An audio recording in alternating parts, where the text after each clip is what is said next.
Bem, boa noite a todos, todos e todas.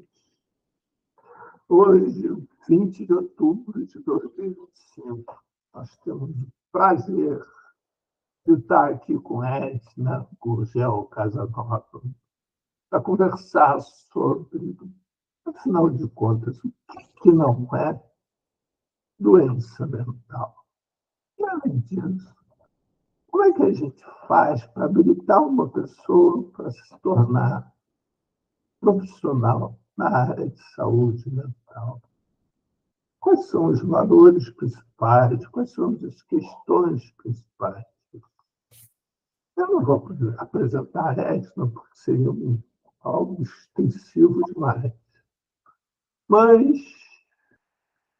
vamos lá. Vamos a ela, que ela se apresenta, ela se distrai. Edna, é todo teu. Então, vamos lá. Bem, boa noite. Eu quero agradecer inicialmente ao Paulo essa oportunidade. Sempre digo, quando a gente tem alguma apresentação, alguma banca, assim, amiga para essas coisas, né? E aí é um trabalho danado para a gente, mas a gente está aqui tentando fazer o melhor do que a gente pode, né? Com alguns compromissos que não podemos deixar de abrir mão, né? Que é com o cuidado do outro, com o crescimento do outro, na formação e com a nossa reforma psiquiátrica. Então, vou começar me apresentando assim rapidamente, tá? Eu tenho 3 filhas, sou casada e moro no Rio de Janeiro, porque eu sei que tem gente de outros lugares aqui. Uma coisa muito importante que eu gosto sempre de falar, que é que no início da minha trajetória profissional, eu sou enfermeira, né?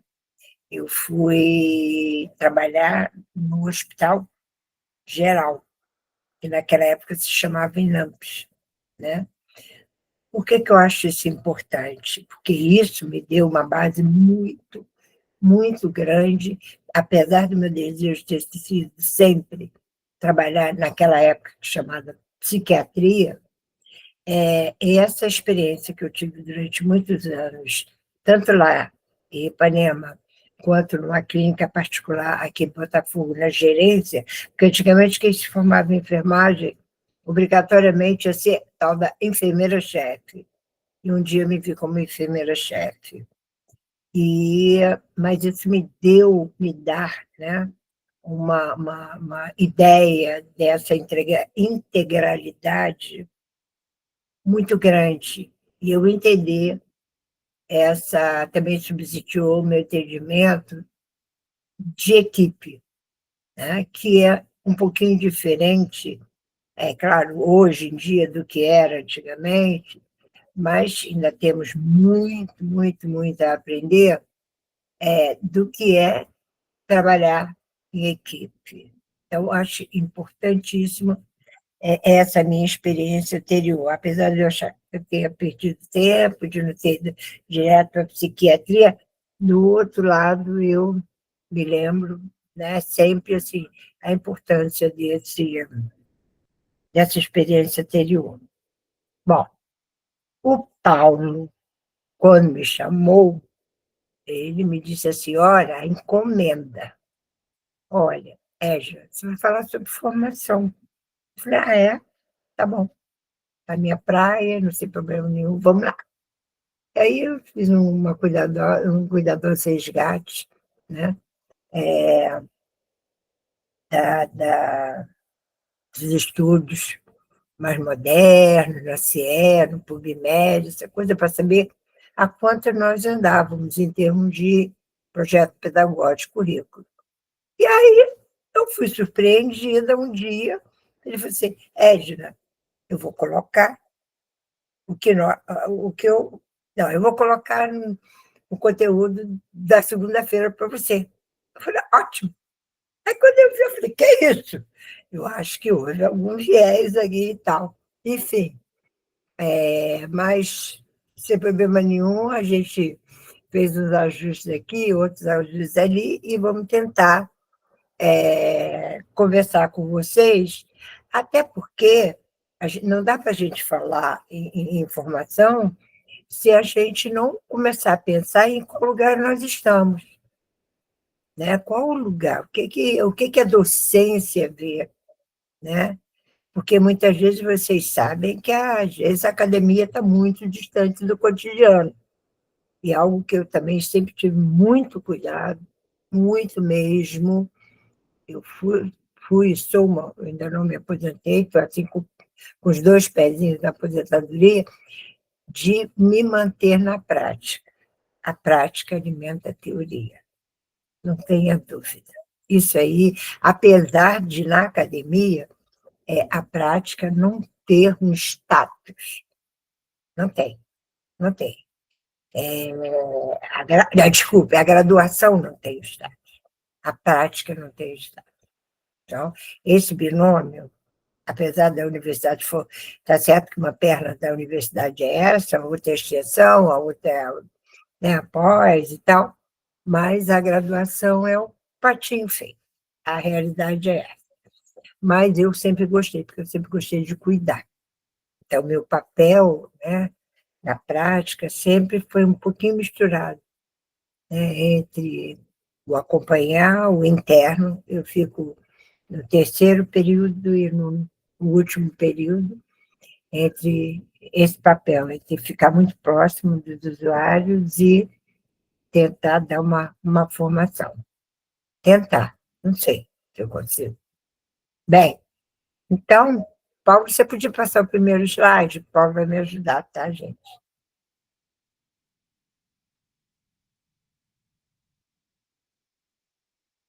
Paulo.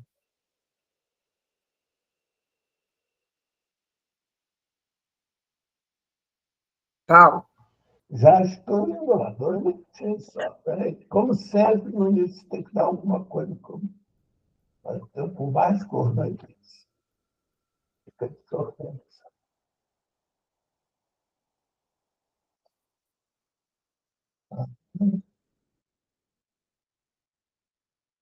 Vocês estão vendo? Tá. Então, ó. Então, Paulo, então, se escrever alguma coisa aí no chat, por favor, você pode me interromper, tá? tá E bom. fazer pergunta. Bom, então, nosso papo de segunda, né? Tem como organizador, né?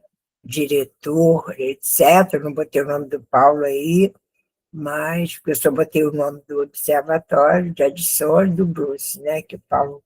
Isso até porque você faz parte do observatório. Então, não precisa botar mais nada. Né? Então, tá bom. Muito bem. Pode passar o segundo. Peraí. Isso aqui, cara.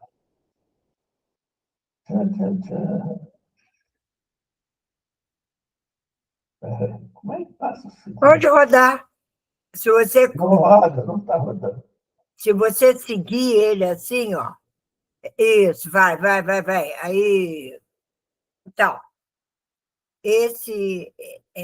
essa encomenda, eu tentei agrupar em três itens. Eu chamei de bases teóricas do cuidado em saúde mental, a formação de enfermagem em saúde mental, e depois eu vou explicar por que eu fiz o recorte para a enfermagem, e o último assim, 90% o Paulo vai falar e 10% sou eu, né? Que é o Reich, Freud, Gênio e Marca, que ele também coloca uma pergunta que vocês viram no card que ele mandou para o grupo. Então, eu não sei até onde que a gente vai conseguir falar hoje, não sei, mas a gente vai caminhando com calma e tentando fazer um momento com bastante alegria, com bastante prazer, e com muitas dúvidas.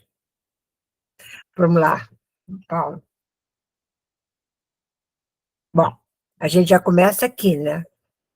Começa aqui, porque o Paulo disse assim, olha, eu peguei aqui, olha, eu quero saber o que não é saúde mental. Porque o que é saúde mental, todo mundo sabe. É outra coisa também, que aqui a gente também não vai descobrir a roda, não. A roda já foi descoberta há muito tempo. A gente vai tentar só fazer um momento de reflexão. Né? Então, tem alguns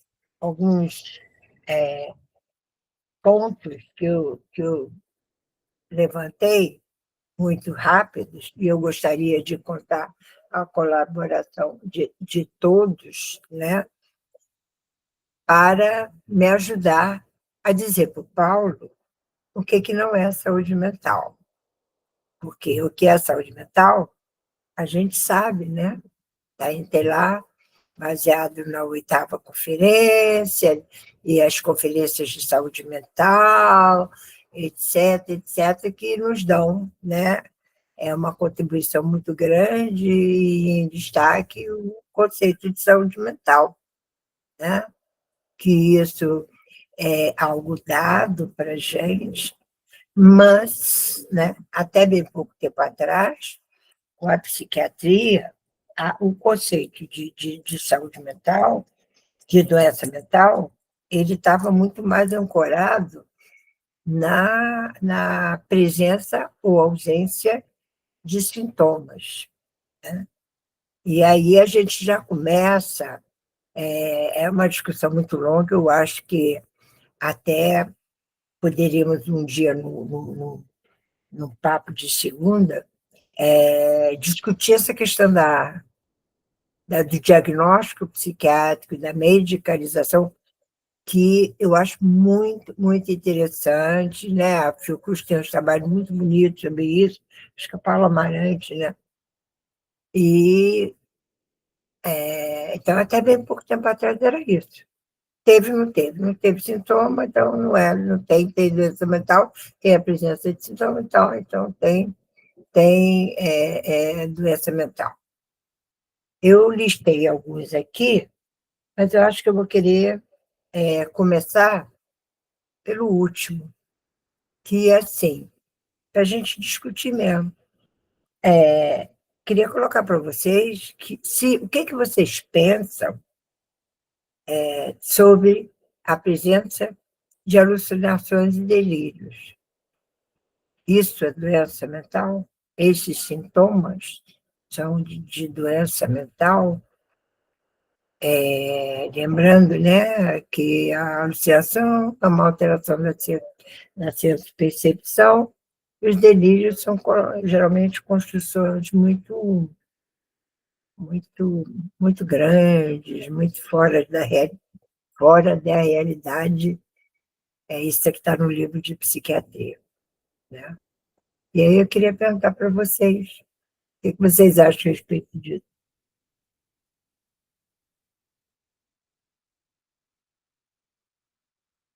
Olha só, eu quero fazer uma colocação dentro disso que a Edna está colocando, né, para jogar um pouco de pimenta na sopa de todos nós.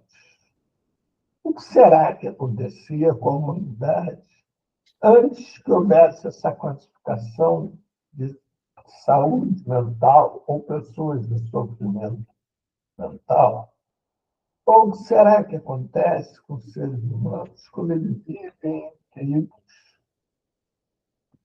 ou comunidades, ou sociedades distantes da nossa, onde esse conceito não existe?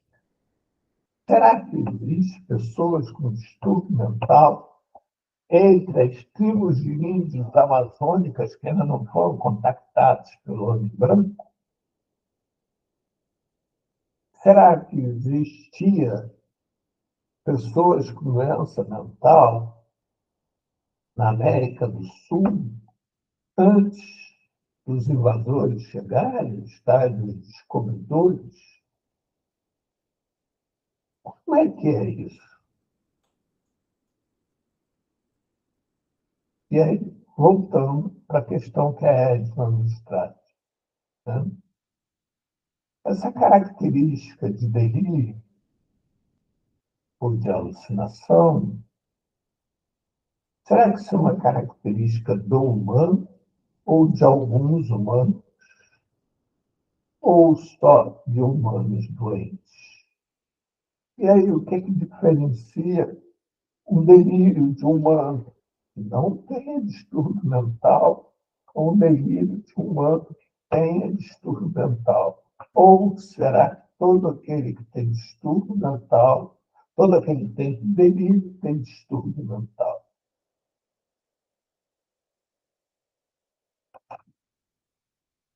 Quem quer se manifestar a respeito? Ninguém.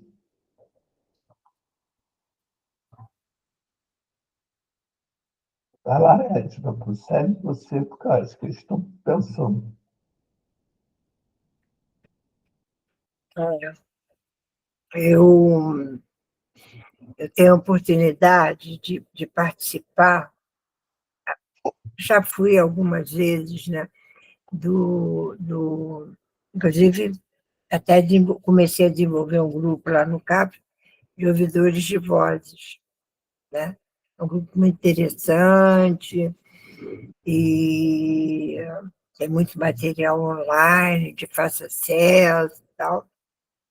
E aí, ao final da apresentação deles, eles colocam um painel enorme, enorme, enorme, de pessoas muito famosas, anônimos, famosos, que ouvem vozes, né?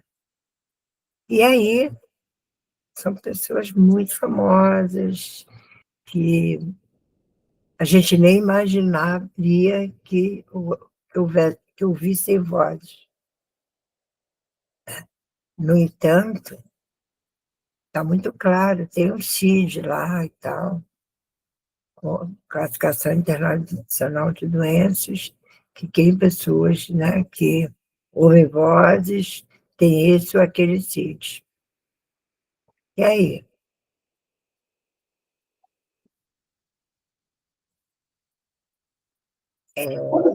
Uma vez uma outra questão, uma vez eu liberei minhas filhas para irem logo há muito tempo atrás, ao Rock in Rio. Eu era separada do pai dela e o pai não queria que elas fossem e tal, e eu banquei elas irem. E aí eu me lembro que no meio da noite eu ouvi assim, mãe, mãe, mãe, será?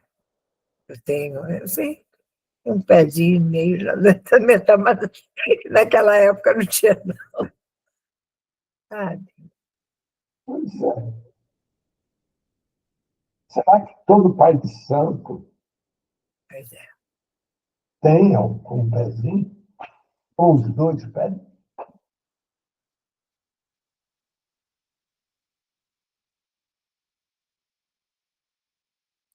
E a que serve, né? Quando eu coloquei essa pergunta, a gente fica pensando assim, a que serve esse delírio? A que serve essa alucinação? Né?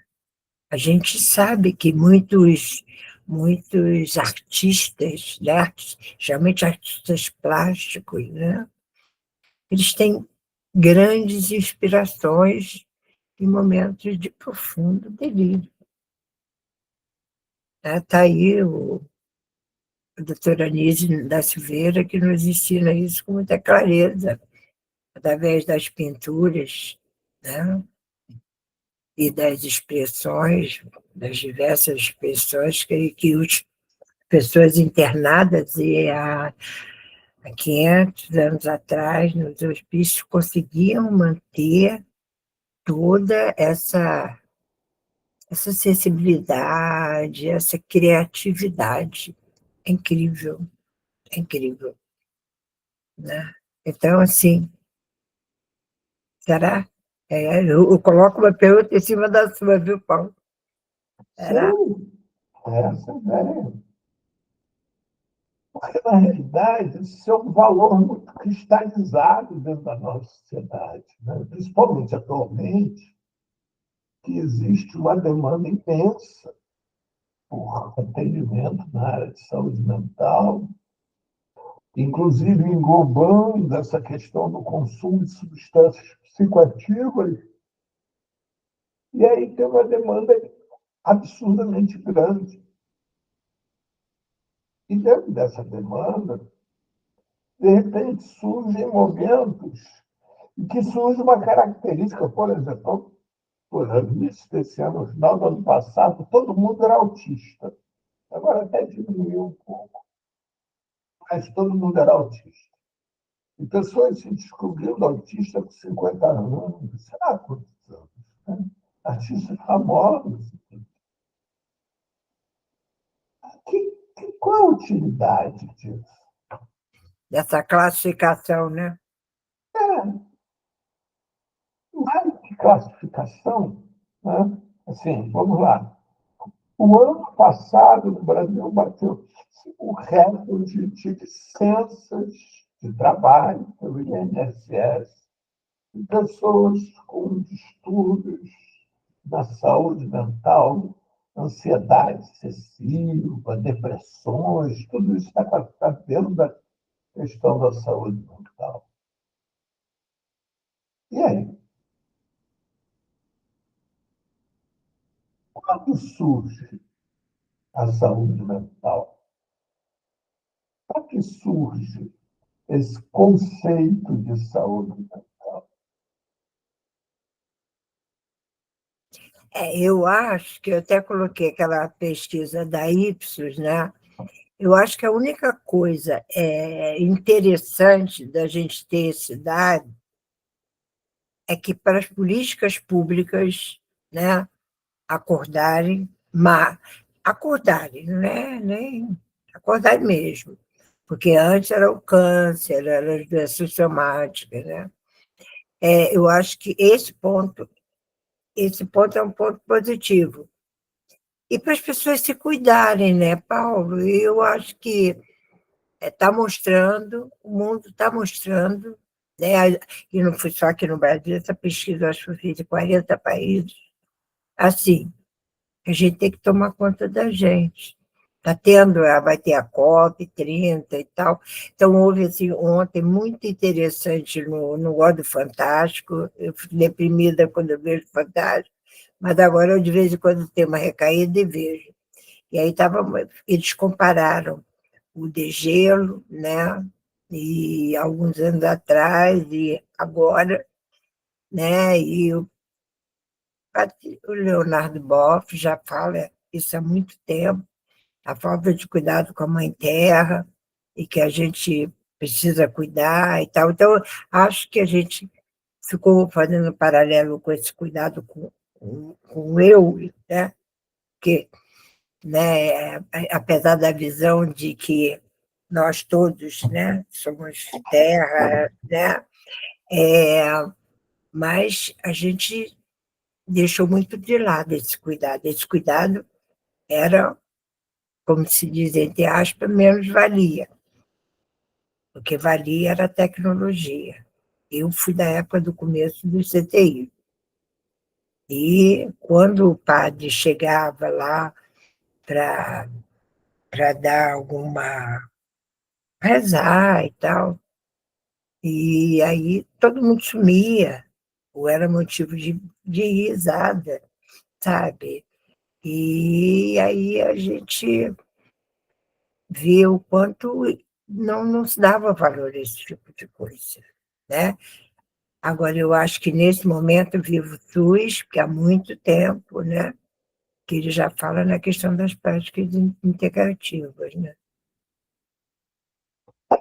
Pois é, né? Mas assim, tem uma outra questão dentro disso tudo, né? Isso aqui é também muito importante a gente poder discutir dentro neste momento, porque a intenção é de nós trazer para a gente, para a nossa reflexão, o que vem a ser, o que compõe a formação de profissionais da área de saúde mental. Mas para que a gente possa acompanhar formação, é necessário a gente entender do que a gente está falando, o que consiste em saúde mental. Por que é um dado tão significativo no cotidiano de todos nós a questão da saúde mental? Por que alguns lugares têm mais doentes mentais do que outros? Então, só retomando rapidinho algo que a gente já falou algumas vezes aqui, porque é um momento decisivo para todos nós, quando surge o Estado trazido por aquele. Cara, esqueci o nome, não é possível. Que imperador francês que funda o Estado, como é que é o nome dele? Napoleão Bonaparte. Né? Ele funda o Estado e, junto com isso, ele funda uma série de aparelhos do Estado que tinha por preceito, tinha por intenção, né, dar espaço, criar espaço para as classes mais afastadas de poder, para que elas pudessem se instruir e vir fazer parte do mando, né, construir leis, deixar de ser uma classe subalterna para poder ser parte da classe dominante também. Dentro disso, ele cria, por exemplo, a escola, que aparentemente é algo fácil da gente entender. E aí cria aquele modelo de escola que ele pega dos gregos, inclusive como currículo estabelecido pelos gregos, que é o mesmo que nós continuamos tendo nas escolas hoje. E dentro disso surge também a questão de criar equipamentos que atendessem as pessoas, que apresentassem diferenças dos demais. E aí, a partir daí, o hospício. Acontece com o passar do tempo, o hospício foi mudando a sua função e, ao invés de ser um lugar para cuidar, passa a ser um lugar para segregar. Ou seja, todo aquele que incomodava a sociedade ou teimava em apontar algo que não fosse para ser visto pelos demais, é dado como louco. Qual é a grande questão disso? A grande questão é o seguinte, porque com o passar do tempo se estabelece normas do que é certo, do que é errado. No primeiro momento, são estabelecidos conceitos religiosos, e depois pela suposta ciência. E dentro desses conceitos, do certo, do errado, começa a se produzir, através da educação, um grupo de pessoas onde são normatizadas. E dentro daquele grupo de pessoas, as pessoas insistem em discordar da norma. Né? Vou dar um exemplo para vocês, que é um pouco antes disso, mas que serve bem. Galileu. Né? Galileu insiste em discordar, dizendo que o Sol não gira em torno da Terra, que é a Terra que gira em torno do Sol. Ele é condenado à morte. Agora, depois do surgimento do manicômio, já não é mais condenado à morte. Ele é condenado a ser internado, ser excluído da sociedade. Assim como ainda é hoje, através das comunidades terapêuticas, que se transformaram nos manicômios pós-reforma psiquiátrica. Então, o que na realidade se pretende com isso agora deixa de ser cuidar, e passa a ser segregar. E nesse processo de segregação tem uma questão que é fundamental. Inocenta-se o sistema, que é ocupado por produzir pessoas, né? Que não se adaptam a ele. E aí, ao invés de mudar o sistema, se exclui essas pessoas, estabelecendo que elas estão erradas, porque são doentes, são criminosos. E aí se isolam, as tiram do convívio dos demais, de tal maneira que eles não influenciam os demais, e com isso se perceba que o sistema está errado. É o caso da Nícia da Silveira. A Nícia da Silveira desenvolveu um trabalho que poucos conhecem. É o caso de Paulo Freire. Foi outro que desenvolveu um trabalho que não era tão utilizado no Brasil quanto no exterior. Paulo Freire é só um dos 100 pensadores mais citados em tese de mestrado, doutorado. Muito mais lá fora do que aqui. Né? De todo mundo, ele é um dos 100 pensadores mais citados. Então, é essa a intenção. E aí a gente pode entender, né, esse conceito de saúde mental como sendo um conceito que serve pura e simplesmente para diferenciar o outro. Se o outro é útil à sociedade, ele é gênio. Se ele está à venda, se ele é um produto que está à venda, ele é um gênio. Se ele não tem utilidade para a sociedade, se ele não é algo que vai ser multiplicado, ou seja, que vai ser vendido, ele é doente. Mas a diferença nunca é normatizada. A diferença nunca serve para parar para pensar. E é esse momento que a gente vive com cada vez com mais intensidade, onde as pessoas começam a ter acesso a um grupo imenso de informação, começam a ter poder formar suas opiniões, seus desejos, a partir de conceitos próprios. E, ao mesmo tempo, não existe lugar para viver. Porque o que se espera da sociedade é uma sociedade toda organizadinha, por conceitos, como se fossem várias caixinhas que devem se entrar neles.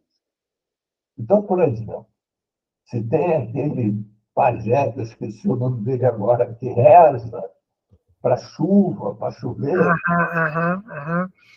Que os presidentes recorrem a ele quando vão tomar posse para saber se vai chover no dia. Isso. Ou então, aqui no Rio, por exemplo, o Eduardo Paes sempre contrata ele para que não deixe chover no carnaval, ou nos feriados, né? Não sei se você sabe, ele agora está morando na China. Como é que é o nome dele mesmo? Esqueci agora. Ele está morando na China, porque como a China está transformando seus desertos em área verde, eles contrataram ele, cacique cobra coral. Cacique cobra coral, que vai morar lá para ele sobreviver no deserto. E o mais incrível que no Brasil, quando o Eduardo Paes continua contratando ele, porque ele diz que pode estar em qualquer lugar, que ele interfere em qualquer lugar, desde que o paguem, obviamente.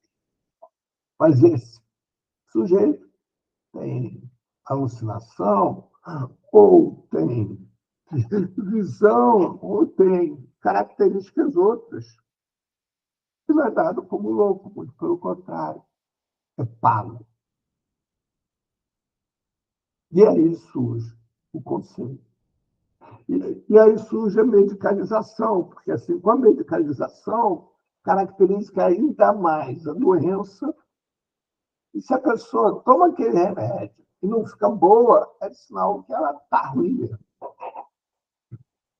A gente pode imaginar que aquele que tem distúrbio de saúde mental é como se ele tivesse um câncer, só que na saúde mental está ruim. algo incurável. Não se procura saber qual é o ambiente que, para ele, é possível ele se viver se relacionando. Não. Tenta-se adaptá-lo a este lugar que ele não quer viver. Nós, no Observatório, não sei se vocês se lembram, nós temos um conceito que é balizador de toda a nossa ação, e encerro por aqui, que é o seguinte: é preciso criar sistemas que se adaptem às pessoas, e não pessoas que se adaptem ao sistema. Essa é a nossa grande procura, a nossa grande meta. Onde esse conceito de saúde mental não está presente no nosso dia a dia. No nosso dia a dia, o que está presente é saber onde, quando, como, de que forma esse sujeito vai estar no lugar em que ele se sinta feliz, integrado, recebido, acolhido, aceito. Vai lá, Edson. Não, quando você estava falando isso, e essa é uma dívida que eu vou tentar resgatar um livro da época de 1500, que eu estudava, e aí mas ele já questionava, acho que foi o Paulo da Algarrota, ele já questionava a construção do conceito de normalidade e anormalidade. E é muito interessante porque ele cita alguns recursos, alguns parâmetros que você poderia lançar a mão para dizer, não, esse encaixa, esse não encaixa. Aí eu me lembro de dois, tem mais, tá? Mas eu me lembro de dois que me marcaram muito.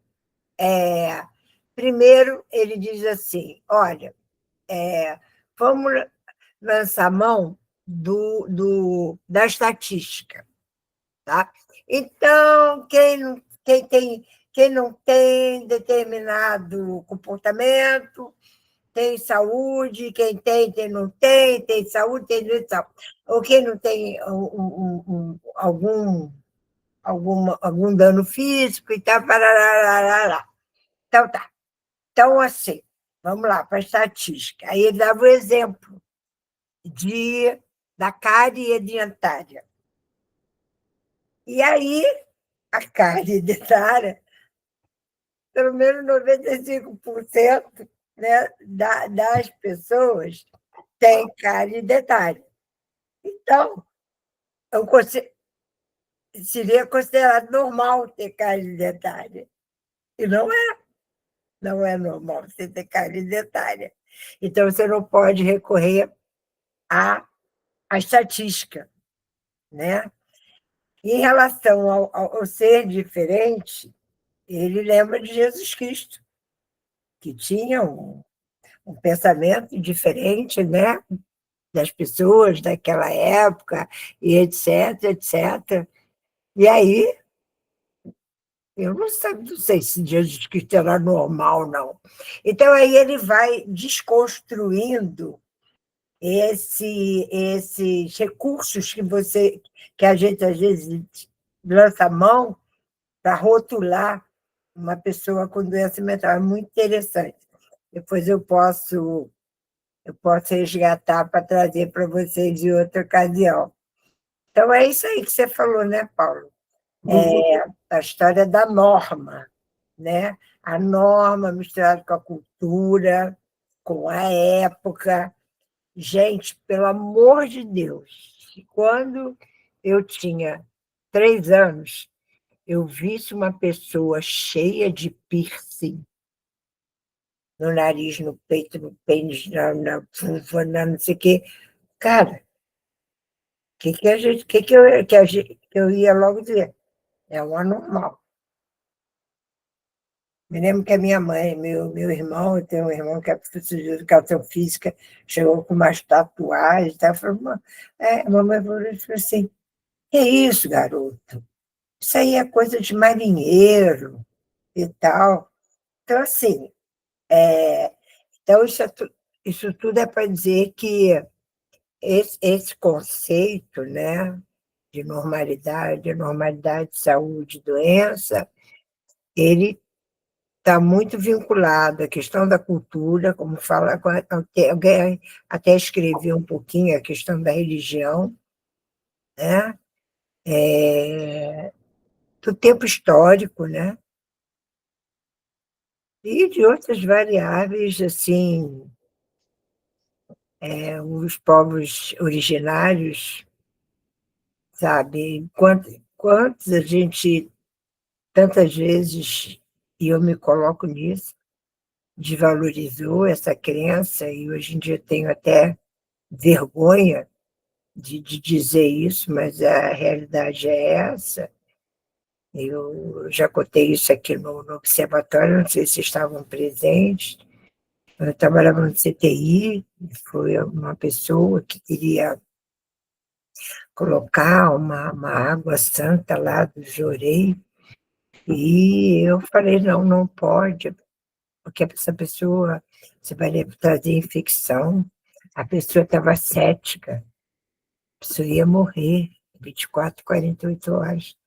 O hemograma estava péssimo. Então, qual era a diferença de botar 1 ml daquela água? Mas o meu preconceito não deixou. E aí eu fui evoluindo um pouquinho, né? E eu permiti que um dia batesse um tambor de noite, escondidinho, e no dia seguinte o paciente, né, ela é paciente, melhorou e foi atribuído à prática e tal, parará, e eu, ok. Então, eu acho que isso é um ponto dificílimo da gente tratar na formação, porque eles chegam com modelo biologicista. Então, a gente já começa aqui falando um pouquinho da formação, na hora que a gente tenta desconstruir isso. E é muito difícil. É muito difícil mesmo, porque ficam os períodos todos só falando de doença. E saúde como a ausência, né, de algo diferente que não seja o que é considerado normal.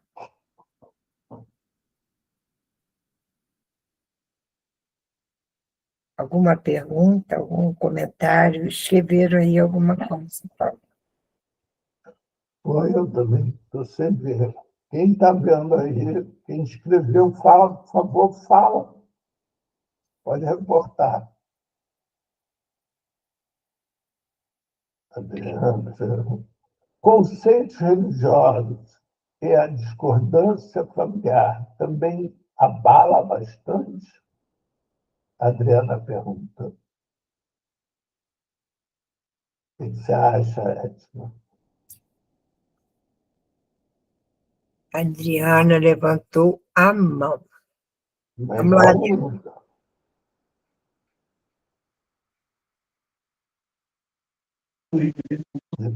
Boa noite. Eu abordei essa questão, né? É porque é uma coisa que fica muito presa no padrão da sociedade, fica muito aquela questão da sociedade, do sistema, né? E a pessoa acaba se sentindo até chegar a um ponto de ser oprimida. Poxa, eu não estou naquele padrão, então eu estou louca. Minha família quer de um jeito, a sociedade quer de um jeito, e eu estou querendo de outro, né? E isso leva muito ao padrão do outro, né? Designar aquele indivíduo como louco, como maluco, como uma pessoa que precisa de um tratamento, como não estar bem, como quem usa substância é doente. São muitas coisas que entram nessa questão. Né? E tem outra coisa também, os lugares onde tem uma violência crescente, é impossível os moradores daquele território específico não ficar com a saúde mental abalada, com a violência, com a insegurança, e muitas das vezes o serviço não consegue chegar para fazer uma busca ativa, para fazer o trabalho necessário ali com aquelas pessoas, e isso vai muito além, né? Isso é uma coisa que preocupa muito mediante ao sistema, as coisas que andam se acontecendo momento, né? Eu acho que você tocou em vários pontos importantes, né, Adriana? Obrigada pela colaboração. Quando você fala na questão da violência, o Paulo ainda agora falou na organização social, na questão foi da organização social, né? E aí, qual é o valor, né? Valor. Valor. Então, por esse valor, eu acho que as pessoas se violentam e violentam o outro. Não sei o que vocês pensam a respeito, né, disso, mas eu acho que a organização social, o capital, né, vale quem tem mais dinheiro, tem mais dá status, né? A questão do poder, dinheiro, poder, né? Eu fico pensando no o presidente lá dos Estados Unidos, né? O quanto que ele não precisava ser presidente, né? Mas a questão do poder, ele transcende até a questão econômica também. Se bem que estão ali, né? Cabeça a cabeça. É igual corrida de cavalo, né? Mas como que a gente vê essas pessoas aí quando ontem tem esse rapper aí, né?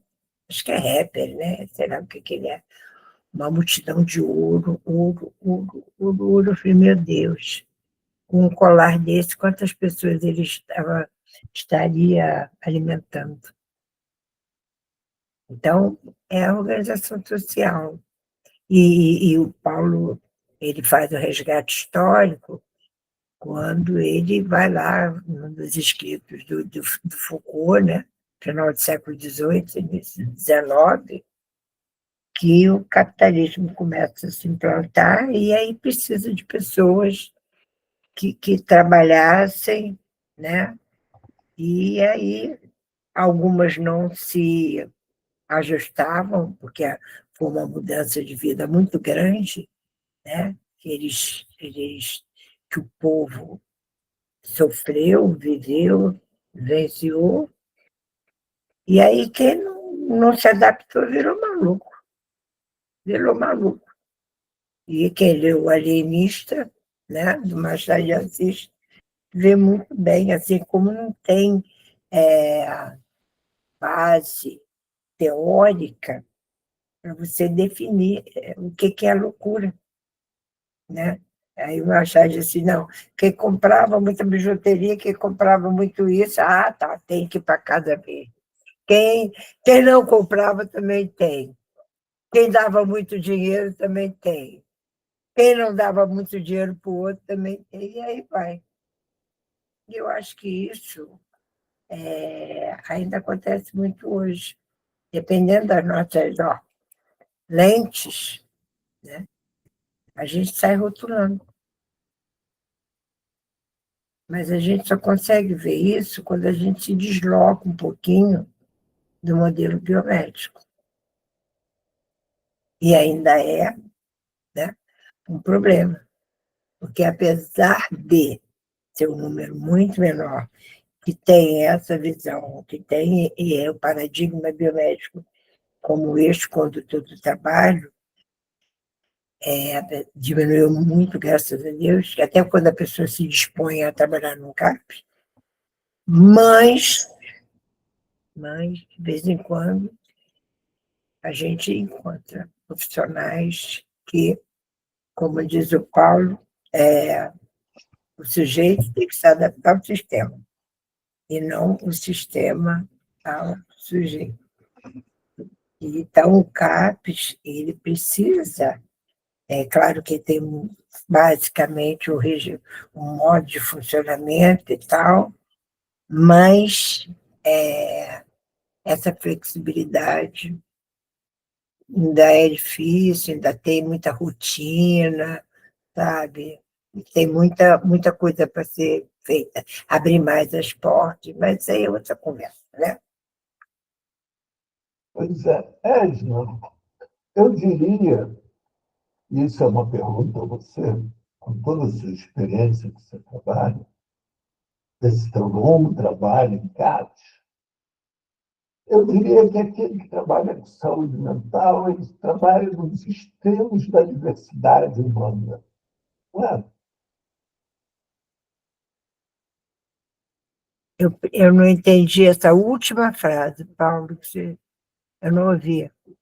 O trabalhador da saúde mental é aquele que se predispõe a trabalhar com as situações extremas produzidas pela diversidade humana. Ou seja, aquele que não pode ter nenhuma norma, nem nenhuma moral, porque ele vai trabalhar lá na pontinha, né? Vai trabalhar lá e não é no conceito de certo, errado, bonito, feio. Não. É fruto da diversidade humana. Uns desenvolvem mais uma habilidade que o outros. É mais ou menos isso. Eu concordo assim, muito com você, mas eu penso, Paulo, que nós não somos pessoas neutras, né? Sim. Nós carregamos a nossa formação, né? O que que a gente recebe, né, da nossa família, a gente está inserido num contexto X ou Y, então acho que esse é um esforço cotidiano, né? É a gente lidar com as incertezas, né? Como a gente já fez a clínica do não sei. Isso. A gente também a gente também precisa fazer um trabalho quase cotidiano dos setores que a gente depende dentro de um CAPES, tipo, o horário do almoço é de 12h a 1h da tarde. Aí chega 1h30 da tarde, uma pessoa que vive em situação de rua, que é usuário lá do CAPES. Não pode. Não fez uma refeição ainda durante o dia. Pois é. Então, essa flexibilidade, a gente ainda tem muita dificuldade. Seja gente... não, seu PTS, seu Projeto Terapêutico Singular, não é para você vir hoje. Como assim? Como assim? Se o sujeito chegou no CAPES, ele está pedindo ajuda. Uma palavra que tem me irritado profundamente, agora aprendi, tal do demandante. Aí é assim, quando o sujeito cola muito em você, quer uma atenção mais intensiva e tal, não pode. Fala para os seus alunos para fazerem isso, aquilo outro, porque ele está muito demandante. Como assim? Como assim? Então, quem se dispõe a trabalhar no CAPES precisa, né, ter essa flexibilidade, tem que, sabe, sentar no chão, mesmo nível, sabe? Mas aí entra naquele outro ponto que eu comecei a falar com você. Nós não somos neutros. E quando você faz um concurso, e você passa, o que você faz? Você não tem prova prática. Não tem. Quando pior, saúde mental no Rio de Janeiro todinha pelo OS. E muitas vezes o serviço não participa de seleção. Tem pessoas lá na OS para fazerem a seleção, chegam no CAPES. E aí? Pois é. E aí? A Adriana faz uma pergunta dentro da tua fala, só que é anterior à tua fala.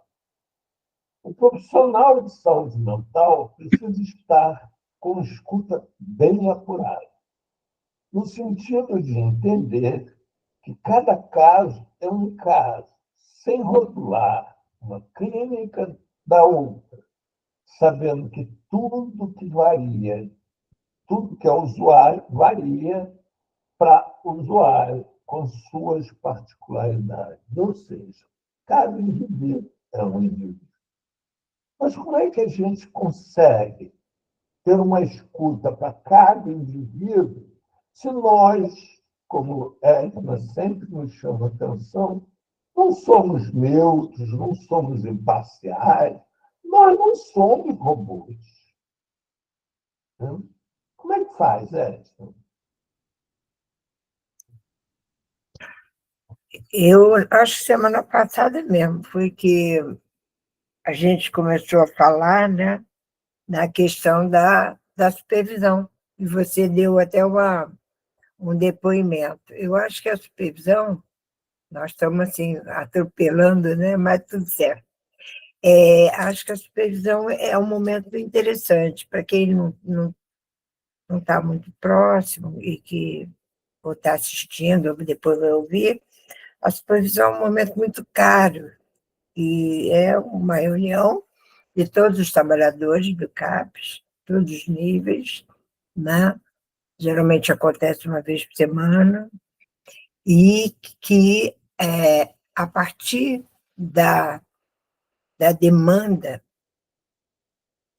clínica ou de algum acontecimento da gestão, etc., alguma ocorrência, faz, na presença de um supervisor, que geralmente é um profissional que tem uma formação psicoterapêutica, ou então tem uns expert em saúde mental, ele vai fazer uma leitura, né,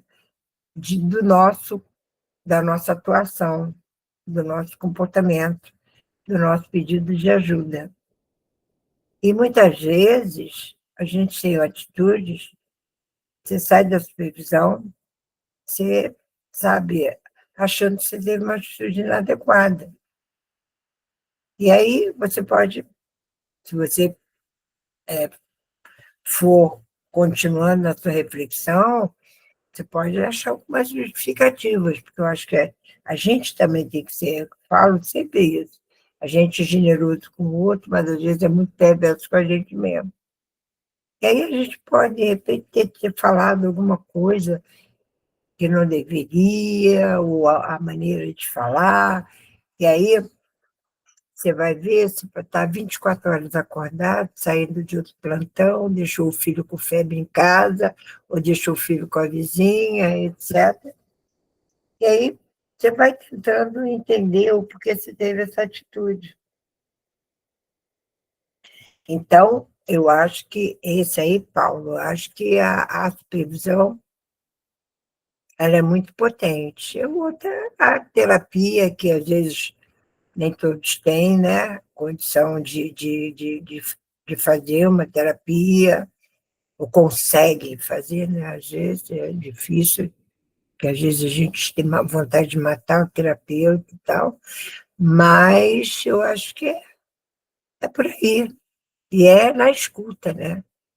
É na escuta de todos. Tem um slide aí na frente, até eu pedi emprestado a Tati, a questão da empatia e tal, porque é aquela história, né? Você não é à toa que você tem dois ouvidos, né? Para escutar. Mas aí A própria nossa escuta ela é seletiva, né? Pois é, mas eu fico aqui pensando nisso tudo, Edna, que a Adriana traz, porque tem uma questão que o profissional de saúde mental, que é a questão do aqui e do agora, né? Do momento.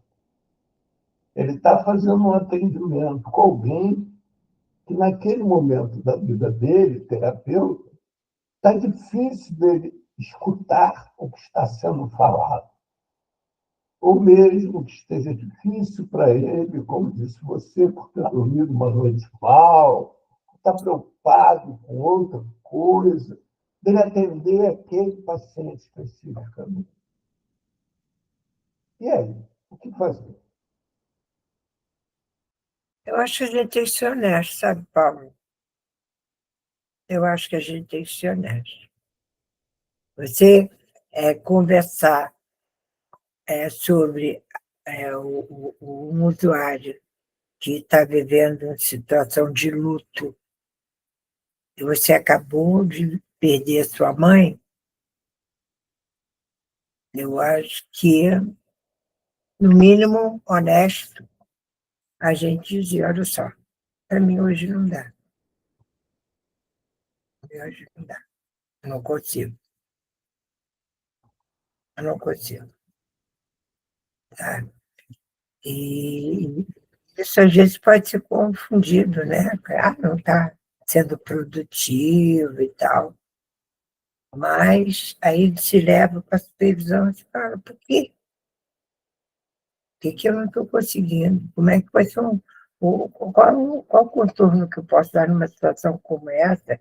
De repente não tem alguém que, não tem outra pessoa que possa recorrer, né? Mas muitas vezes fica paralisado. E isso não é só na saúde mental, na psiquiatria, não. Trabalhava em CTI, tinha uma menina que veio um índiozinho lá de Manaus, ele tinha uma doença, veio sozinho, sem os pais, sem nada. Ela quase adotou ele e tal. E o prognóstico não era bom, né? A gente sabia disso.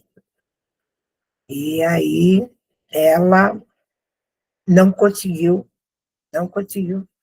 ajudar numa parada cardíaca, ela ficou congelada, congelada.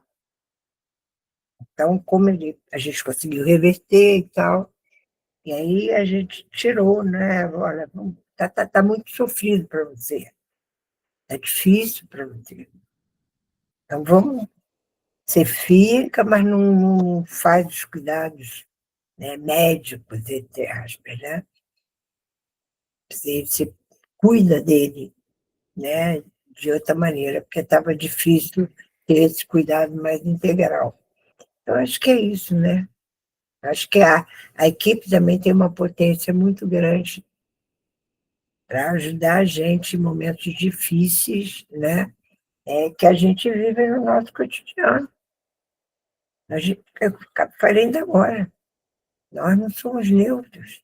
A gente faz a transferência na hora, assim como o paciente também faz a contra-transferência. Tem paciente, por exemplo, já tive, né? Me lembro de um que teve uma história da traição, sei lá, eu sei que tinha uma mulher loura na história, e aí, minha filha, olha, ele queria partir para cima de mim. Não dava para cuidar de uma pessoa assim. Morria de medo dele, sabe? Eu acho que é isso. Pois é, ou seja, num resumo, tentando resumir o que você colocou agora, o profissional de saúde mental, antes de mais nada, ele tem que entender que ele é um ser humano como outro qualquer, que tem limites, que tem possibilidades, que tem potências e que também tem impotências, ou seja, tem zonas escuras da vida dele que ele não vai conseguir trafegar mesmo na vida alheia, e a partir daí saber trabalhar em equipe ou saber trabalhar com o depois, mesmo que a coisa aconteça agora. Né? É isso. Não acho nem que seja saúde mental, não, né? Eu acho que é. Sim, é porque, como a gente está falando de saúde mental É, aqui, né, o realçando que assim, na saúde mental tem muito essa demanda, né? Você pode estar atendendo uma pessoa durante já um tempo e, de repente, numa sessão, eclode um tema que você não tem capacidade de lidar com aquilo.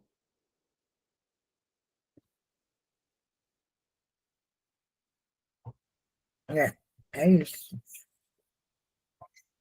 E aí, voltando para o nosso tema, que a gente fez uma viagem, né, na saúde mental, coisa boa, né, da gente pensar de uma maneira mais integral, sem ser compartimentalizado em eixos, né?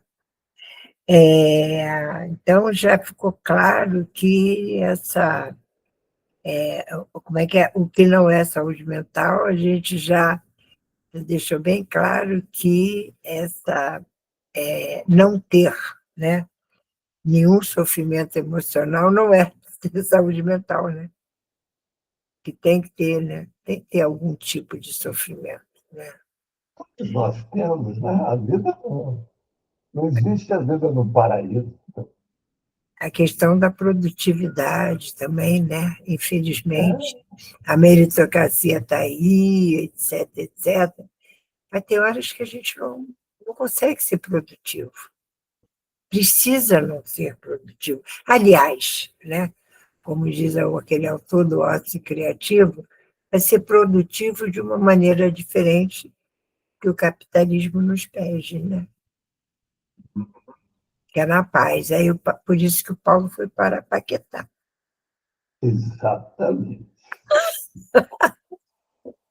Exatamente. Mas aí, Um outro, podemos ir para o próximo slide? não, só um minutinho, a gente ainda está naquele Ah, tá. primeiro, né? É Então, verdade. um outro ponto que para a gente refletir também é a questão do uso excessivo dos mecanismos de defesa, né? E que também não é fácil, não é fácil. E isso aí a terapia mexe muito, né? Vai mexer com as nossas feridas racísicas lá e tal. É muito mais fácil colocar no outro, né? É claro que em algum momento a gente precisa, né? É tanto que o Freud chama lá, mecanismos de defesa. A gente precisa dessa defesa para a gente se proteger em algum momento. Agora, quando isso é excessivo, aí impede uma autorreflexão, um conhecimento maior da gente, um crescimento, etc. Então, isso aí é um outro ponto que a gente pode também citar o que não é saúde mental, seguindo a pergunta do Paulo, né? Por outro lado, você viver com um sofrimento psicológico constante, né? Também é muito duro, né? Como o próprio nome está dizendo, é um sofrimento, né? A questão do suicídio, da depressão, etc, etc. Né? Vamos evitar, estou evitando falar em diagnósticos aqui, mas tem alguns que já estão assim no nosso linguajar cotidiano, né? Não só dos profissionais, mas da população em geral, né? Então, essa ausência também de autoconhecimento também não é, né? Não é boa, né? Eu acho que essa reflexão tem que ser feita, embora doa, às vezes, muito. A manutenção de relacionamentos tóxicos, né? A gente vê essa violência contra a mulher, como ela muitas vezes, em alguns relacionamentos, eles são repetitivos e parece que passam pela genética, né? O modelo aprendido da mulher, né? Da mãe, muitas vezes a escolha da filha para um parceiro também é um parceiro violento e acaba reproduzindo essa relação, né, tóxica que ela viveu na sua formação. Então, essa pessoa, a gente pode dizer que está com a saúde mental comprometida, né? O isolamento extremo também, né? Eu acho, porque nós somos seres gregários, né? E a questão de você não conseguir de jeito nenhum, né, lidar com as frustrações, né? E as mudanças, né? Então, tem que viver na caixinha, saiu da caixinha, pirou, né? E eu acho que a vida, né, exige essas, entre aspas, ousadias, né?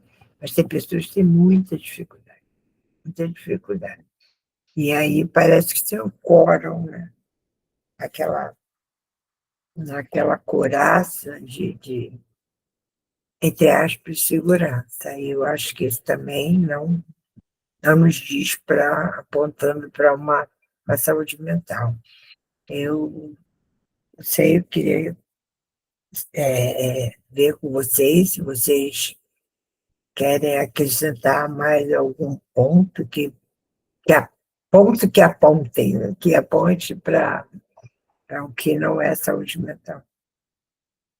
Pois é, eu acho que também, assim, dentro dessa questão, e principalmente a questão que a Edna traz agora, tem algo que a gente pode pensar, né? Que é o seguinte: todo ser vivo, seja ele o que for, né?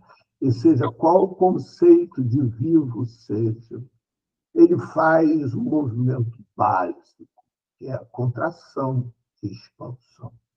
A gente pode pensar no universo, assim como a gente pode pensar numa simples ameba. Ela está em contração e expansão permanente.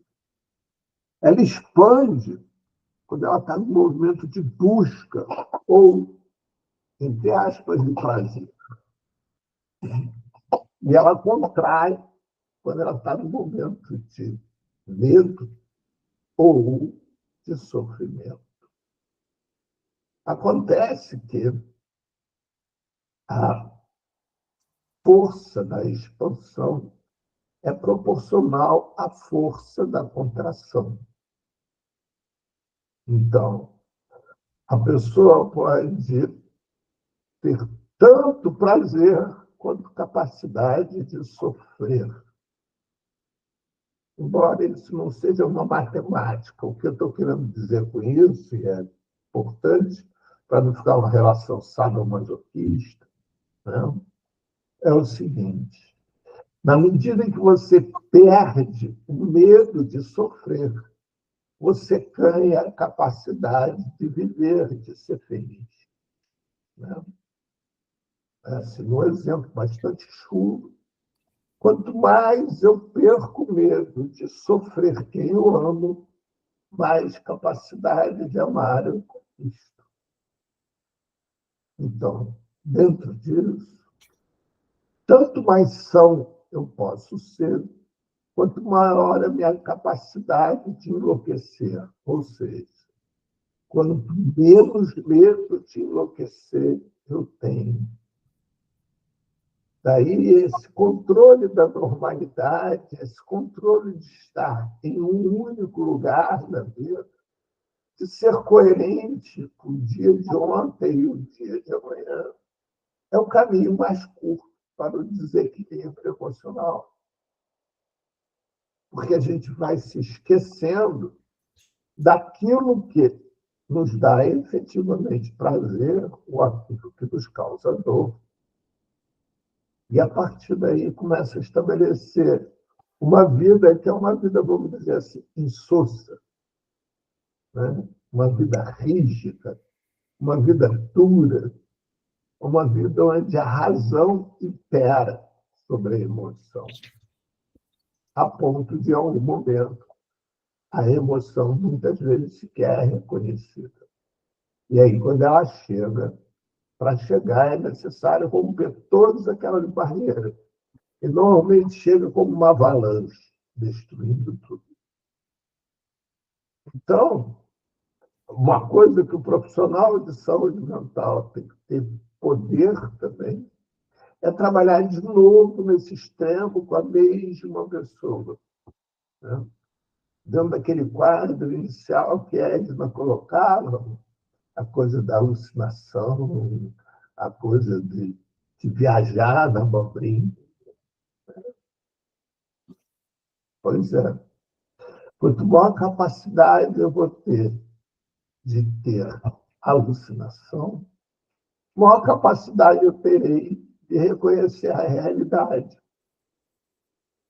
Porque eu vou ter a possibilidade de diferenciar o que é a minha fantasia e o que é a minha realidade. Uma das diferenças fundamentais para a pessoa que está em sofrimento, né, de saúde mental, é exatamente a dificuldade de distinguir a realidade da verdade. Nós temos a capacidade, ou seja, embora a gente pegue um objeto e, ao colocar de novo, a gente coloca ele no mesmo lugar, o que supõe que a mesa que eu estou colocando o objeto está parada e, portanto, a Terra não gira, a Terra é plana, mas a nós, que temos a capacidade de distinguir a nossa verdade da nossa realidade, sabemos que a Terra gira. É porque nós giramos junto com a mesa. Portanto, quando pegamos um lugar, ao colocar no mesmo lugar, a posição relativa permaneceu a mesma. Mas isso é exatamente essa diferenciação. E essa possibilidade é exatamente a possibilidade que tem de você entrar em contato com a realidade, saber que existe a realidade e poder saber que existe também a fantasia, que existe também o devaneio, que existe a alucinação, existe tudo isso e você poder com tranquilidade trafegar nisso tudo, porque sabe que a hora que estiver necessidade, a hora que for necessário, você pode voltar para a sua realidade. Então, esse movimento básico de contração e expansão vai determinar, normalmente, a qualidade de vida que você tem. Vai lá, Edna. Eu voltei para aquela conversa que eu iniciei em relação à questão da audição de vozes, né? Uhum. E uma coisa que a gente aprendeu nesse grupo fantástico, né, é que esse sintoma visto como que chamava, né, tão negativo, que é o ouvir vozes, era um grande parceiro para algumas pessoas em alguns momentos da vida. E que a gente tirar isso, a gente ia tirar um amigo. Então, nosso trabalho era negociar com eles. Aí você tem algumas estratégias e tal, que, por exemplo, a hora que a voz chegava. Então, tinha um usuário que tinha muita audição de vozes e ele estudava, ele gostava de estudar. E aí as vozes vinham e falavam muito alto, E eu acho que ele tinha uma questão da sexualidade, ficava chamando ele de viadinho, e não sei o que e tal. E aí ele respondia agressivamente no meio da aula e tal. Então, o nosso trabalho, né, orientado pelo grupo de ouvidores vozes, era negociar com ele essas vozes para um horário que ele estava em casa. Né? Foi muito interessante que ele conseguiu fazer isso, que quase que ele era expulso, né, da sala, porque realmente ele estava atrapalhando. A gente foi na escola, conversou com o orientador e tal. E aí a gente, por outro lado, a gente vê que, como eu estava falando, da questão das artes, né? E da pintura, como esses delírios, né? Imagina a gente tentar tirar o delírio de alguém extremamente produtivo, né? Na tela, ou então o Bispo do Rosário, toda a Adelina, etc, etc. Então, a gente, aí volta a pergunta no inicial, né, que já são 9h40. A que serve, né, essa classificação diagnóstica, né? Você contando isso, Edna, lembrou agora um fato que eu vivi semana passada aqui em Paquetá. Olha só. Aqui tem um mercado, né? Entro no mercado e, de repente, começo a observar uma criança de 3 anos de idade se escondendo atrás das prateleiras e, assim, um olhar meio como se estivesse apreensiva, com medo de alguma coisa, sabe? E eu fiquei prestando atenção, né? Eu sou um avô carente de netos, né? E aquele era um perfil exato de um possível neto. Viu? E, ao mesmo tempo que o garoto estava assim, com aquela cara de apreensivo, ele estava também com cara de sapeca, era um misto, sabe? E eu vou me aproximando com ele devagarzinho, pergunto para ele quem estava com ele. Ele olha para mim, assim, uma cara meio de aborrecido, sabe? Ninguém. Eu falei, é mesmo? E o que você está fazendo aí? Estou brincando de esconder. Ai, meu Deus! Não, e ele falava assim, tipo, cala a boca e sai daqui, entendeu? E aí eu falei, brincando de esconder, que legal, hein? O que você está brincando? Eu quero brincar também. Você não pode brincar, só eu que posso brincar. Eita! Eu falei, mas por quê? Porque eu estou brincando com meu amigo. Eu falei, mas onde está teu amigo? Só eu vejo, só eu sei dele. Eu falei, é mesmo, cara, teu amigo é só. Meu amigo é só meu. Eu falei, olha, tem uma ideia. Mas ainda bati um papinho com ele, que eu estava gostando do papo. Né? Aí, depois lá atrás, eu segui para ele assim, e tem uma ideia.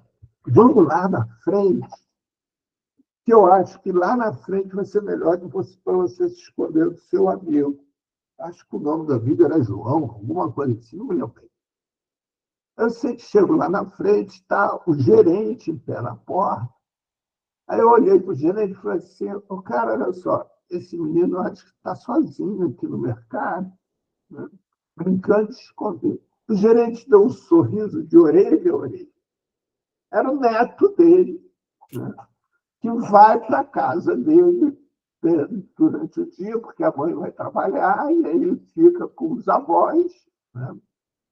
E como esse senhor é o gerente, é dono do mercado, né? O neto adora ir para o supermercado, para o mercado, para ficar brincando de esconder e brincando de fazer compra, brincando de fazer, levar coisas para a avó fazer em casa. Então, ele faz compra para levar para a avó fazer janta, e leva batata doce, leva não sei mais o quê. Entendeu? Cara, eu sei que menino. Eu comecei a conversar com o tal do avô, né? E aí eu fiquei entretido, e lá pelas tantas, quando eu vi o menino já estava lá atrás, brincando de esconder de novo com um amigo secreto dele. Entendeu? E os funcionários do supermercado, quer dizer, não é supermercado, mercado, assim, todo mundo conhece o menino, todo mundo gosta, todo mundo brincando, aproveitando, o açougueiro imitando o cachorro, entendeu? Para dizer que o amigo dele tinha um cachorro, e assim, todo mundo participava da festa. Esse é um exemplo típico, onde a alucinação, ou seja, o termo que se queira dar, né, é algo extremamente saudável. Você não acha? Qual de nós não teve um amigo imaginário na infância, né? Não é? Não, e ele conseguiu produzir momentos de prazer sobre a guarda do avô, ou seja, mais protegido impossível, né? Porque está na casa do avô, brincando com as coisas do avô. Bem, gente. Fazendo um paralelo bem louco aqui, eu acho que vai ficar para a próxima, mas a substância psicoativa, em alguns momentos, funciona como um amigo imaginário, né? Ah, com certeza. Com certeza. É o amigo imaginário que é impossível ou é proibido de ser vivido pelo adulto, né?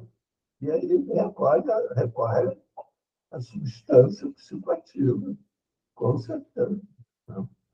Assim como também substitui ou produz a desinibição. Né? Você chegar, está numa festa, quer dançar, você toma um choquinho e pronto. Você vai lá para a tua dança tranquilamente. Né? E assim por diante. Você vai sair com amigos para conversar, você vai pedir uma bebida alcoólica para descontrair. Né? Quem, no primeiro encontro, o seu namorado ou namorada, não vai usar deste artifício para poder relaxar e puxar uma conversa interessante. Faz parte da vida. Bem, inclusive, essa semana eu tive numa exposição lindíssima, que você podia ver, é de graça para você, inclusive, no Museu do Amanhã. Ah, eu ouvi falar. Pois é, no térreo. Olha, muito bonita, vale muito a pena. Onde tinha lá um setor sobre um hábito de tribos amazonenses de mulheres usarem rapé, que é um rapé fortíssimo, que produz alucinações. Exatamente quando elas querem ficar sozinhas. Então, esse rapé é proposto para que elas fiquem sozinhas. Alexandre, Adriana, Marta, nenhum de vocês tem uma questão a colocar?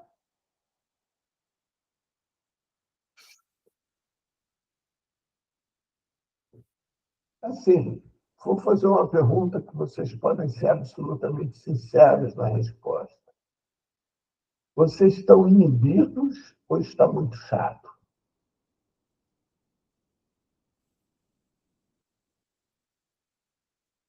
Nenhuma das duas opções? Hein, Alexandre? Hein, Adriana? Hein, Marta? Oi, boa noite. Eu estava só aguardando um tempinho para eu poder falar alguma coisa. Então, eu não estou inibida, não, muito não, só um pouquinho. Mas tô gostando muito do que eu estou ouvindo. E quando vocês estavam falando sobre ouvidores de vozes, né? Uhum. Aí eu lembrei. Ah, não, foi quando o Paulo falou do netinho dele, que falou que tem um amigo imaginário. Isso. Eu me identifiquei e me lembrei que quando eu era bem mais novinha, eu entrava no banheiro da minha casa e eu ficava horas lá dentro do banheiro conversando sozinha. E esse amigo imaginário, ele não falava nada. Eu não sei nem se era um amigo imaginário, porque eu não sei. Eu sei que eu ficava conversando, falava tudo que eu queria, tudo. Eu falava sobre como seria o meu futuro e o meu presente ali também, as coisas que eu desejava, e comigo mesma, horas, mas eram horas mesmo dentro do banheiro. E aí, quando o Paulo estava falando sobre o amigo imaginário do Neto, eu me vi nessa situação. Era isso que eu queria compartilhar. E queria compartilhar uma outra coisa também, mas não sei se vai dar tempo, que outros também querem falar, né? Não, está todo mundo calado. Pode falar à vontade. Vá. Tá bom. E que é coisa rara, né? Eu sou muito tímida. Quando fala. Obrigada por estar falando, então. Eu que agradeço vocês, Edna. Quando fala aqui do conceito de saúde mental, né, que é resultante das condições de vida, de trabalho, de vínculos afetivos, sociais, do acesso à cultura, moradia, renda, educação e à liberdade. O que, que acontece? Eu moro num lugar bem carente, né, aqui na Baixada Fluminense do Rio de Janeiro, São João de Meriti, e eu sou evangélica e faço um trabalho já há muitos anos com criança, né? Desenvolvo, né, um trabalho espiritual mesmo, né, com crianças e adolescentes. E aqui a comunidade onde eu moro tem muita criança. E há poucos meses eu iniciei um trabalho aqui em cima, na igreja bem do lado, uma igreja aqui pertinho, né? É espaçosa, tal. E aí a gente começou a fazer um trabalho falando, conversando, roda de conversa mesmo, e falando sobre valores e qualidades para o ser humano, né? Falamos do amor, da paciência, da bondade, do domínio próprio, esses valores. E quando eu falo com eles sobre cada assunto desse, né? Eu falo sempre para eles terem esse valor com eles mesmos, essas virtudes com eles mesmos. Por exemplo, quando eu falo de amor com eles, né? Falo do amor a Deus, amor ao próximo, amor à natureza, mas aí eu falo, friso muito, amor próprio. E aí a gente vai falando, né? Como é o amor próprio, né? O que a gente precisa aprender sobre o amor próprio? E aí eu tenho percebido que eles têm se interessado. São crianças. A gente tentou fazer um trabalho de crianças na faixa etária de 7 a 13 anos. Só que aí vai criança com uma fralda descartável que o irmão está levando, porque com certeza os pais não estão em casa, né? Estão trabalhando e eles querem participar, né? E aí eles levam o irmãozinho. Então, não deu para a gente fazer essa separação de faixa, né? De idade. Então, tá todo mundo no mesmo pacote, na mesma roda. E então, e aí a gente está percebendo, né? O que eles têm passado para a gente. Eles frequentam, eles vão muito. Eu pensava que seriam no máximo umas 10, 15 crianças, e eu me deparei numa roda com 34 crianças, e eu nunca tinha vivido isso, né? E eu ali na roda com eles. Então, assim, está sendo muito gratificante para mim e para as pessoas também que estão me ajudando nesse trabalho, e eu percebo que está sendo importante para eles também, porque eles estão participando, sabe? E aí quando termina, é 1h30 só que a gente faz esse trabalho com eles, a cada 15 dias. E quando termina, graças a Deus, a gente consegue se unir, né, durante a semana, e a gente prepara uma comidinha, né, um jantarzinho, coloca a mesa como se fosse um restaurante. Eles são barulhentos, mas eles recebem aquilo com carinho, e aí eu vou de mesa em mesa, enquanto eles estão se alimentando, aí eu falo para eles: olha, vocês são muito importantes para a gente quer o melhor, a gente é igreja, né? A gente quer o melhor para vocês, sempre assim, sabe? Dando uma palavra de ânimo, de esperança, de fé também, de cuidado, sabe? De carinho. E aí, quando eu vejo esse conceito de saúde mental, então eu estou vendo que eu estou contribuindo, né, para que essas crianças e adolescentes venham a ter uma saúde verdadeiramente, né, uma saúde mental, porque as condições de vida, como aqui também está falando, né, contribui para uma doença mental, né, dependendo dessas condições de vida. E pelo que, como vocês ouviram no início eu falando, é um lugar, é uma comunidade carente, entende? Carente de muitas coisas. Então, eu estou feliz de estar participando aqui e ter aprendido isso aqui com vocês. É isso. Obrigada. Olha, Adri, no seu resumo aí, foi uma avaliação, né, do que nós conversamos hoje. Com certeza. Nós aprendemos muito mais com você do que tudo isso que eu falei, sabe? Porque você passou o que a gente chama de cuidado integral, não é? Ainda bem que você percebe, né, a potência do seu trabalho. Mas eu acho que é muito importante que a gente fale. Ele é muito potente. Ele é muito potente. E aí, essa potência vai, né, de alguns valores que você passa ao cuidado de arrumar a mesa. Ok, isso Né? é o que eu encontrei. Eita, danada aqui, a minha inteligência artificial aqui no telefone quis falar. Não vai, não, foi expulsa. E aí, dos valores ao cuidado da arrumação da mesa, sabe? No lugar de extrema vulnerabilidade, né? E você recortou um espaçozinho, né? Que você está botando um grãozinho de areia lá, né? Para formar uma praia linda que, se Deus quiser, vai ser a vida de cada um deles. Você está fazendo a sua parte, né? Então, parabéns pelo seu trabalho. Eu queria também completar a fala da Edna. Parabéns também por você perceber o quanto esse trabalho te alimenta.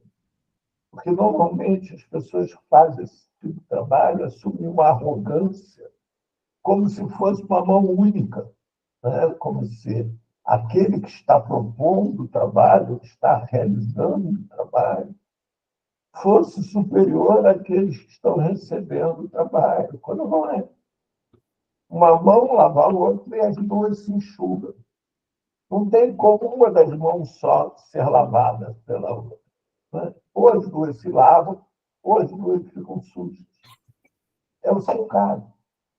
O trabalho também é potente com as crianças, porque é potente para você.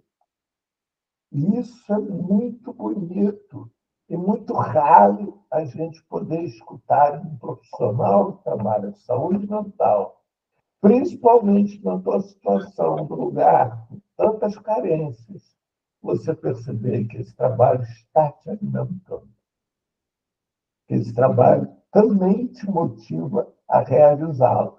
Que não é nenhum motivo outro, seja de que ordem for. Não, o motivo é o teu prazer de estar ali, a tua vontade de estar ali. Que você, mesmo aparentemente, ou se colocando como se não soubesse nada, vai realizando o teu trabalho de uma forma tão bonita, como disse a Edna Romano Mesa, realçando para as crianças o quanto elas são importantes para vocês. Crianças essas que devem escutar o dia inteiro exatamente o oposto, né? Isso o quanto é importante na vida de todos nós. Podemos ser acolhidos em algum lugar, nós podemos descansar. Meus parabéns, Edson. Não, Marta, desculpe. Meus parabéns, Marta. E se em algum momento, Marta, você achar que eu posso contribuir com você, inclusive ter um lugar, um horário para te escutar, conte comigo, viu? Terei muito prazer em passar a ser o teu, como é que eu vou te dizer, escutador. O escutador de vozes suas. Tá bom? Tá bom, Paulo, obrigada. Eu ia até pedir a você autorização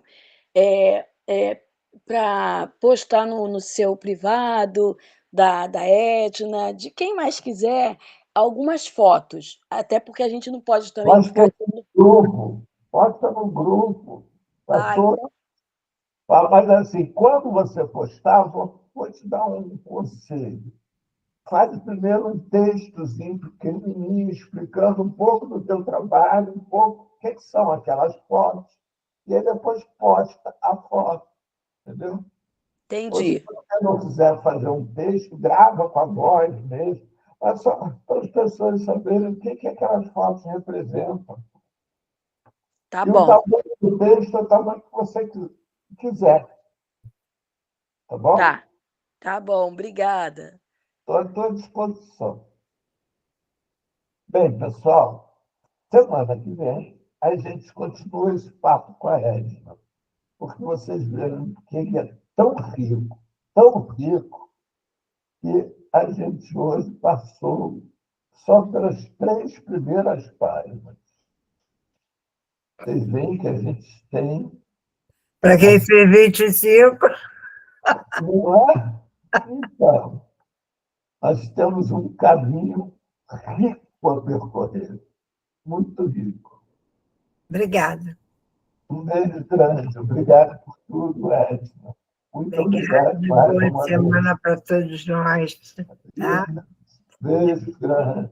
Ó, essa semana é o dia do funcionário público, daquela pessoa que está para servir aos cidadãos brasileiros.